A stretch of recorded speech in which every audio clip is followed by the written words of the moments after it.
Pessoal, depois de finalizar a inclusão, né, a nossa telinha lá de inclusão, nosso formulário de inclusão de cliente já está persistindo as informações no banco de maneira correta.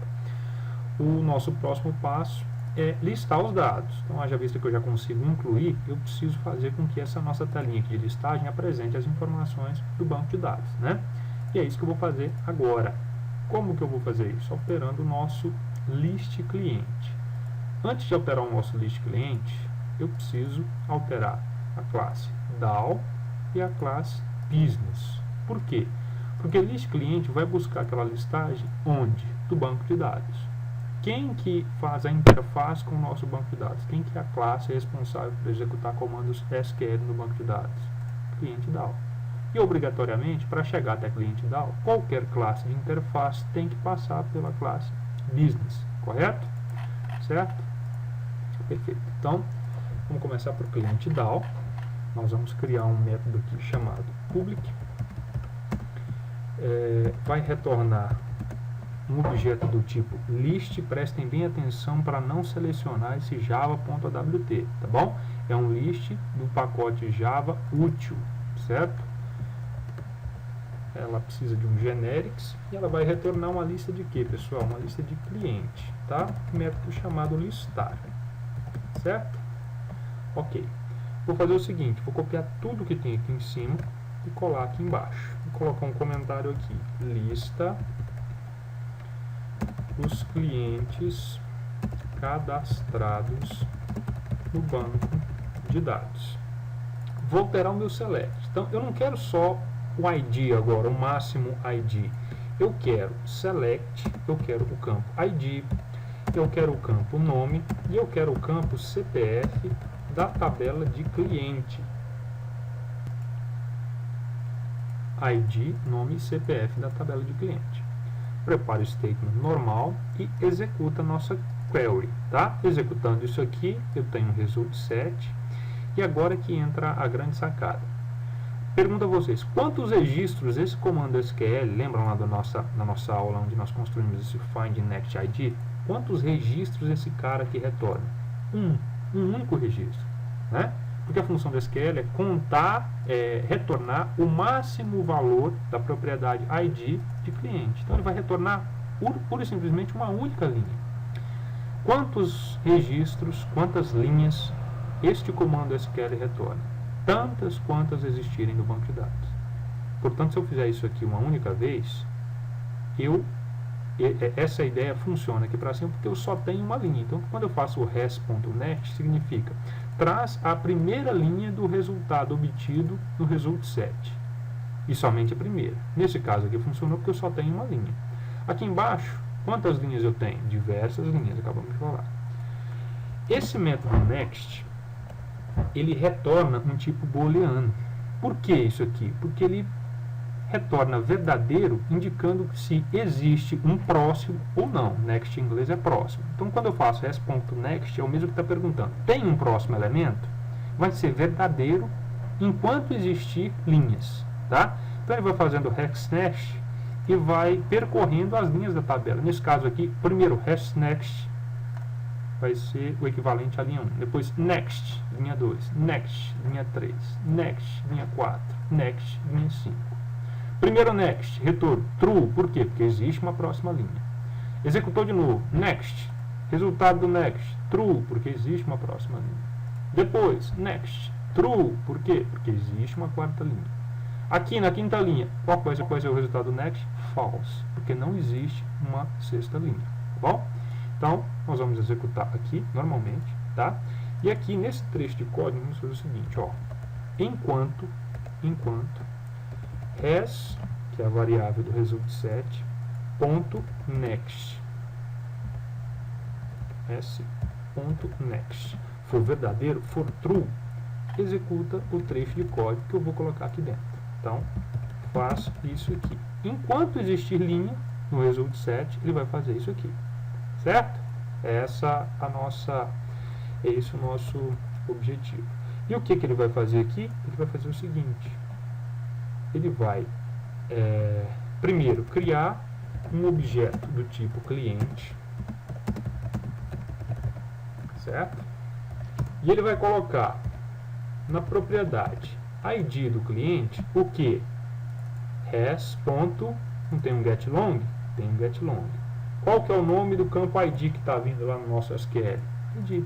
Então, eu vou vir aqui e fazer o seguinte, ó, res.getLong, e eu quero recuperar o ID, porque eu chamei de ID aqui, tá bom? Professor, mas por que o senhor chamou código aqui em cima? Porque eu usei esse s-código. Se eu fizer isso aqui, ó, s-código, eu não posso chamar de ID. Por quê? A propriedade é ID, mas o apelido que eu estou usando é código. Então, eu tenho que colocar código aqui. Mas eu não vou colocar, eu quero colocar ID, porque eu não quero dar apelido. Eu quero que o nome dessa coluna seja exatamente o que eu dei para ela, ID, próprio nome. Próximo passo, C.set, o que, pessoal? Nome. Então, res, de result set, .get, string, nome não é string? Então, get string, nome. Depois, res.get, né? C.set, CPF, res.get, string, porque o CPF também é uma string CPF. Então, nós pegamos todas as variáveis ID, nome e CPF de cada uma das linhas, né? Para cada uma das linhas retornadas, no result set, eu estou pegando ID, nome e CPF e construindo um objeto do tipo cliente. Por que eu estou fazendo isso? Porque eu quero retornar uma lista de cliente. Então, aqui dentro eu vou colocar list cliente, retorno, o nome da minha variável, new array list. Pessoal, lembram das nossas aulas de collections, né? Ok? Que tipo de coleção uma array list? Ele implementa a interface list. Qual a característica dessa interface? Poderia retornar um set? Poderia retornar um map? Por que eu estou usando list aqui? Agora eu acredito que vocês consigam entender as nossas aulinhas de collection. Se não entenderam, voltem, estudem, porque isso aqui vai cair na nossa avaliação de N2, tá bom? Retorno.add C. Então, o que eu estou fazendo aqui, eu estou montando uma listinha de clientes, montando um cliente e adicionando na lista. De onde que esse cliente está vindo? Do banco de dados, ok? Então, essa aqui é a nossa variável de retorno. Executa o comando SQL listando todos os clientes, ok? Aqui, percorre todos os clientes obtidos através do SQL, gerando objetos do tipo cliente. Essa é a nossa entidade, certo? Adiciona o cliente na lista e no final return a nossa lista, que o nome dela, cujo nome é retorno. Se der algum erro, runtime exception vai disparar uma exceção na tela e eu vou colocar aqui throws com S, runtime exception, disparar uma exceção e tratar essa exceção lá fora.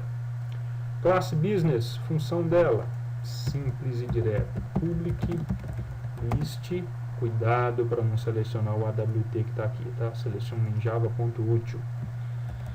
Retorna uma lista de quê? De cliente, nome do método, listar, return o que? New, cliente DAO, não é lá que tem o nosso método, ponto listar. Então, executa a listagem de clientes. Pergunta comum nesse ponto, se o aluno estiver atento, tá? Professor, mas espera aí, por que eu tenho que obrigatoriamente passar pela classe business? Então quer dizer que a classe list cliente vai vir aqui na classe business e depois ir para o DAO? Por que eu não posso ir direto aqui para o DAO? Pessoal, porque num futuro próximo pode aparecer uma regra de negócio que deva ser aplicada antes de listar qualquer cliente. Se você começar a fazer gambiarra aqui, Imaginem milhões, imaginem 1.000, 2.000, 3.000, 4.000 classes de negócio, 4.000 pontos de chamada dessa lista cliente para a classe DAO. Você teria 4.000 pontos para poder corrigir e reescrever essa regra de negócio. Quando você adota um padrão de codificação e obrigatoriamente faz com que a listagem de clientes passe obrigatoriamente por esse método de negócio, no futuro próximo, se alterar somente aqui, você vai propagar essa modificação para todos os outros pontos de chamada. Tá? Então, mesmo que tenha apenas uma linha que fique um pouquinho burocrático, essa é a melhor abordagem a se utilizar. Tá bom? Certo. Então, list cliente, lembram do nosso método pesquisar? Até coloquei aqui uns comentários, né, que a gente vai conectar no banco e fazer uma série de coisas. Chegou a hora. Então, o nosso list model, apaguem isso aqui, deixem só a parte de colunas, tá? Deem um enter aqui. E agora vocês vão inicializar esse list model de maneira distinta. Ele tem um construtor que recebe, aqui ó, vamos ver aqui, tá? Esse default list model tem um construtor que recebe o nome das colunas e a quantidade de colunas existentes. Então, nome das colunas, vamos passar para lá, e 0, porque por hora não tem nenhuma coluna. Tá bom? Então, constrói o objeto list model, que vai apresentar os clientes do banco. Essa é a função dele. Aqui embaixo, o que a gente vai fazer? Recuperar a nossa listinha. Então, list. Cadê o nosso list, cliente, chamar de ls, recebe 1000, cliente business, classe de negócio, ponto listar.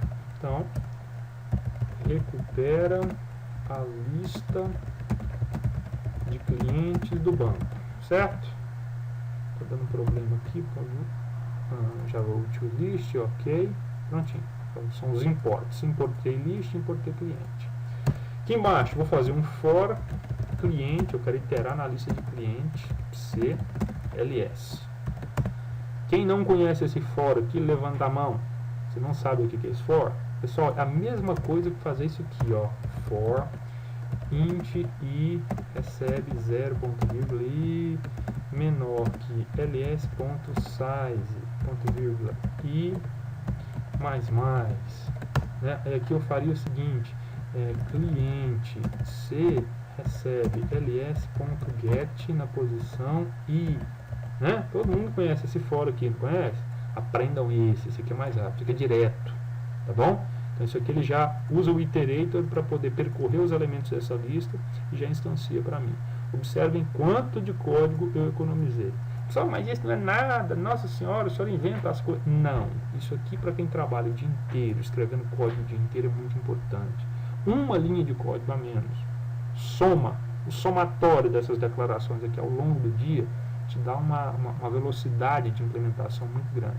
Então aprendam uma metodologia nova, aprendam esses truquezinhos aqui, tá bom? Isso aqui pode ser utilizado acho que só a partir de Java 5, Java 4 não pode, mas todo mundo aí acredita que programa no Java 5. Se não, atualizem, esse é meu conselho, tá? Vou apagar isso aqui, então aqui eu já tenho cliente. E aí, pessoal, no nosso model aqui, tá? Que é a nossa... vou mudar o nome desse cara. Eu vou chamar aqui de list model, o nome da variável, certo? Então, list model, aqui embaixo, list model. E o nosso list model tem um métodozinho chamado addRow e vai receber um new object, que é um vetor de objetos, o qual eu vou construí-lo aqui com p.get id, cadê p não, desculpa, né? Variável c, c.get id, vírgula, c.get nome, vírgula, c.get cpf. Professor, eu não entendi nada do que o senhor fez. Prestem atenção. addRow recebe um vetor de objetos. Então, esse vetor de objetos ele tem que ter quantas propriedades? 3. Por quê? 2, né? Então, 3, vou colocar mais um label aqui, desculpa. CPF. Então, tem que ter 3. Por quê? Porque eu tenho 3 rótulos. Significa que o meu list model, a minha listinha lá, ela vai ter 3 colunas. Portanto, eu tenho que passar objetos com 3 posições, um vetor de 3 posições. O que eu estou fazendo aqui é criando um vetor direto, pessoal, direto. Eu estou economizando código de novo. Ah, não entendi. Tá bom, vou fazer aqui para você manualmente, passo a passo. Então, primeiro, object. Vetor de object, vou chamar de IT, o nome da variável. New object. É um vetor? Eu tenho que passar a dimensão do vetor. Não é 3 posições? Então, 3 posições. IT, na posição 0, recebe c.getID. Pessoal, tanto que isso aqui é chato, gente. IT na posição 1 recebe c.getNome.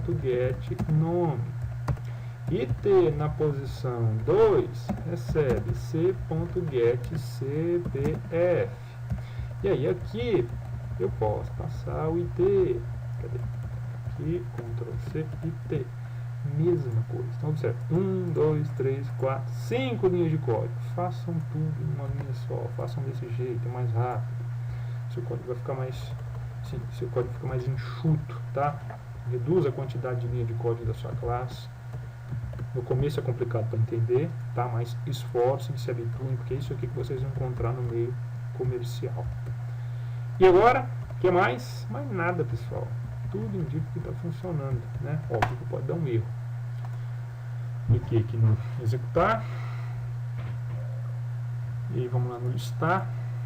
O que aconteceu? João, Benedito, Sebastião, Pedro 1, Pedro 2, Pedro 3. Todos os dados lá do nosso banco de dados. Pessoal, chique, hein? Muito bonito. Vamos cadastrar um novo? Vamos lá. Então, eu quero um cara aqui chamado Henrique. CPF desse cara é um CPF igual. Então, rua Chavantina, sem número, bairro Buriti Sereno. Serena conhece, pessoal? Não lembro se Serena conhece. Então, Goiânia. Cadastrar, ok. Fecha. Não tem nenhum mecanismo para atualizar aqui. Eu tenho que fechar e abrir de novo. Clientes. Henrique lá no Buriti Sereno. 10. Observem que o ID vai crescendo. Vai aumentando, né, em função do último registro inserido. Vocês fizeram isso aí. Tá bom? Telinha de listagem está pronta. Próximo passo, editar e excluir o registro. Eu vou criar aqui também um botãozinho de refresh para toda vez que cadastrar um registro novo, pressiona nesse botão e ele automaticamente vai lá e busca os registros novamente. Vamos fazer isso agora? Então, vamos tentar fazer isso agora. Então, projeto, botão aqui, botãozinho texto, atualizar, o nome do texto vai chamar atualizar. Será que tem algum ícone aqui para atualizar, pessoal? Não lembro se tem algum ícone para atualizar. Imagens, vamos ver aqui algum ícone de tem aqui, ó, refresh. Então, esse ícone aqui atualiza, né? Eu quero propriedade, eu quero aqui um evento action performed. Então, vou criar um método aqui chamado atualizar, ok, atualizar. E aí esse método atualizar que está aqui vai ser chamado, vou clicar naquele botão, vai chamar o nosso pesquisar. Pronto. Vamos ver se funciona. Cliquei aqui, atualizar, fui lá, está chamando pesquisar. Então vamos ver se vai funcionar. Quero aqui um Geraldo. 1, 2, 3, 4, 5, 6, 7, 8, 9, ruas xxx, parará, cadastrar. Ok. Fechou, atualizou, olha lá, já. Bom, nós já temos um métodozinho que faz a atualização. Legal, né? Muito bacana. Até a próxima.